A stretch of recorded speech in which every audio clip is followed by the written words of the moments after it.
Mr. Pacino.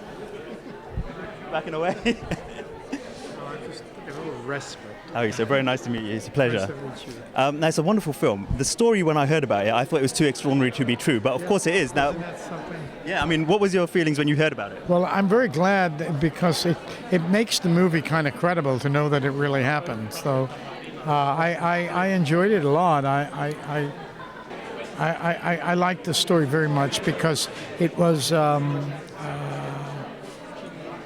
true, right? It was funny, but it was touching.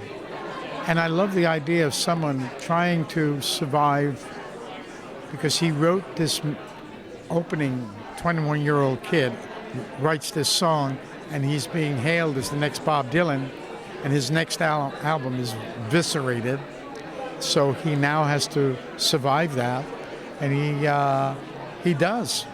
He goes out into the entertainment field. 21, he has not very much confidence, and he finds a way to get back into the groove by entertaining, calling on some other aspect of his talent, which is being an MC and putting over songs, not necessarily writing them, but singing them, putting them over as an entertainer. And I think that is a true survivor, which moved me, and it made me want to play that kind of person.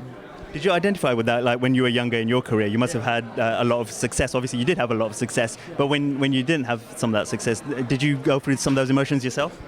Well, I wasn't about success. I have to be straightforward as I can be. I wasn't about success. I was about the joy of doing this kind of thing we do, which is acting in plays. That's how I started in the theater. And I enjoyed that, and I thought that at a very young age, I saw the direction of my life was to do this with my life. So I didn't think about success until I got it. And then I thought, oy vey, what is this? How do I cope? But I did, and got around, and because it's complicated, right? Mm-hmm. Now the film obviously blends comedy, but also it's very touching as well. How hard do you think that is to do on screen? Comedy and blending it with some real drama. I think that had a lot to do with the script. He did so much of it, Dan Fogelman, that it's there. It's like given in the script.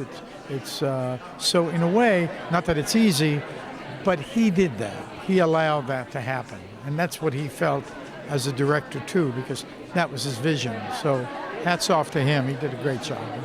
And finally, you play a rock star in this film. Is that something that you've always wanted to do? Who doesn't want to do it? You tell me. Throughout the world, there are people at home, being rock stars in their bedroom, and I just thought, I've always wanted to play a painter. Now I'm playing a rock star. Just hand it to me. I said, I got to do it. Were there any icons that you based your character on, or was it? I did. Barry Manilow and Rod Stewart, if they had a love child, it would have been Danny Collins. Excellent. That sounds perfect to me. Thank you very much. It's a pleasure meeting you. An amazing film. Thank you.